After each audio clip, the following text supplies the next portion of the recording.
मैं राजेश कुमार वैरागी, कैंडिडेट बसपा, जिसने नॉमिनेशन वापस लिया। तो है जी रोहतक लोग। प्रेस कॉन्फ्रेंस का विषय क्या है? आज मेरा कॉन्फ्रेंस का विषय ये है कि जो कि बसपा अध्यक्ष ने जो कल कॉन्फ्रेंस करी थी, उसका जवाब देने के लिए आज मैंने एक कॉन्फ्रेंस करी है।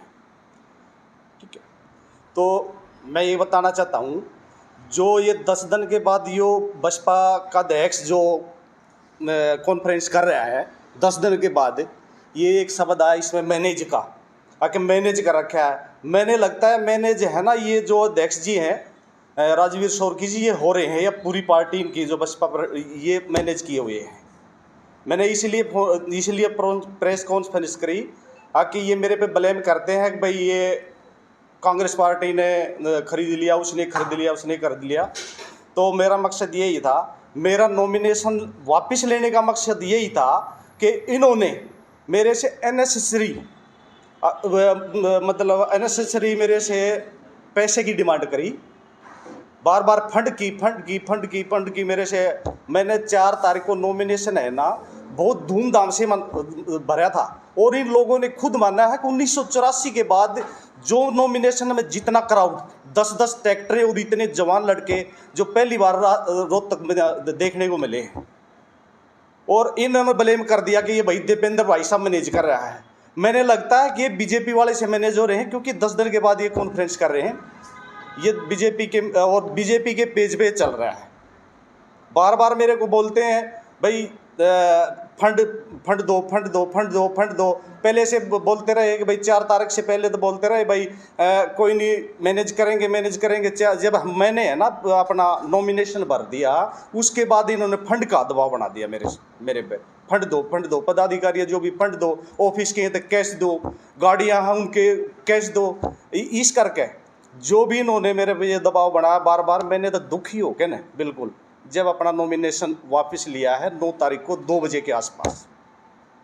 मेरा कॉन्फ्रेंस करने का यही मकसद था। ये मेरे को ब्लेम करते हैं ना, अगर भाई ये मैनेज कर रखा था कांग्रेस पार्टी ने, पैसे ले रहा है, ये ले रहा है। पैसे लेता तो मैं कहीं छुप जाता। मैं तो कॉन्फ्रेंस करने ऐसी, कल मैंने वो देखा था, आज मैं कॉन्फ्रेंस के लिए आप बुलाए हो, जैसे भी जो आप आए हो, जैसे भी। तो मैं ये बताना चाहता हूँ, मैनेजमेंट नहीं, ये बसपा के पदाधिकारी हो रहे हैं, और इन्हें अपने गिरेबान में झाँकना चाहिए, दूसरे को ब्लेम ना करके। मैं गरीब कमेरा वर्ग की, दलित पिछड़ा की लड़ाई लड़ता रहूँगा, और पहले भी लड़ता रहा, अब भी लड़ता रहूँगा। और मैं राजवीर शोरकी जी का मेरे पास फ़ोन आया था, अगर भाई तू बैनर झंडे ये अपने ऑफिस से उतार दे। मैं नहीं उतारना चाहता था, क्योंकि मैं एक सच्चा सिपाही हूँ बसपा का। उनके फ़ोन आने के बाद मैंने झंडे बैनर उतारे हैं, ये भी दबाव में। आज ये कॉन्फ्रेंस का मेरा यही एक मुद्दा था, कॉन्फ्रेंस करने का। आगे क्या कदम उठाएंगे? आगे कदम उठाएंगे, मैं दलित पिछड़ा वर्ग संविधान की अपनी रक्षा के लिए, ऐसे गरीब कमेरा वर्ग के लिए काम करता रहूँगा। और जो आगे ये इस तरह के ब्लेम लगाओगे तो आगे जाके मैं इनका नाम भी लूँगा, एड्रेस भी बताऊँगा, सारी चीज़ें प्रेस के सामने लाऊँगा। क्योंकि ने जो प्रेस कॉन्फ्रेंस की, उन्होंने कहा कि दीपेंद्र हुड्डा ने मैनेज करते हुए आपको अपने पक्ष में लिया है, और आपके उनके पक्ष में जाने से कोई असर नहीं पड़ेगा, उनके वोटर आपके साथ नहीं। मैनेज तो ये हो रहे ना, ये फेसबुक इसके अरविंद शर्मा के पेज पर चलता है। ये कहते हैं कि भाई हम कांग्रेस को तो वोट देंगे नहीं, अपने कार्यकर्ताओं को उनको बताते कांग्रेस। मैनेज तो ये हो रहे हैं। ये ऐसे साफ सुथरे होते, संविधान की रक्षा करते, तो ये बीजेपी के पेज पर थोड़ी चलता है इनका इंटरव्यू। ये मैनेज किए हुए लोग हैं। साथ ही उन्होंने आरोप भी लगाया कि कहीं दीपेंद्र सिंह हुड्डा या कांग्रेसी कार्यकर्ता जो बसपा के वोटर हैं उनको तंग कर रहे हैं, धमकी दे रहे हैं। इस तरह की कोई बात नहीं है। जिस दिन से नॉमिनेशन वापस लिया था, कांग्रेस के लोग या हम किसी कार्यकर्ता के पास, किसी पदाधिकारी के पास नहीं फ़ोन किया है, ना हम गए हैं। तो दीपेंद्र हुड्डा को समर्थन देने का क्या कारण रहा? और भी कैंडिडेट दीपेंद्र हुड्डा का ये कारण था, बीजेपी है, बीजेपी तो संविधान विरोधी है। बीजेपी हारेगी तो संविधान बचेगा। एक मजबूत कैंडिडेट जो दीपेंद्र हुड्डा था, इसको समर्थन इसे लिया है कि हमारा जो गरीब कमेरा वर्ग दलित पिछड़ा की लड़ाई को मजबूती से लड़ेंगे।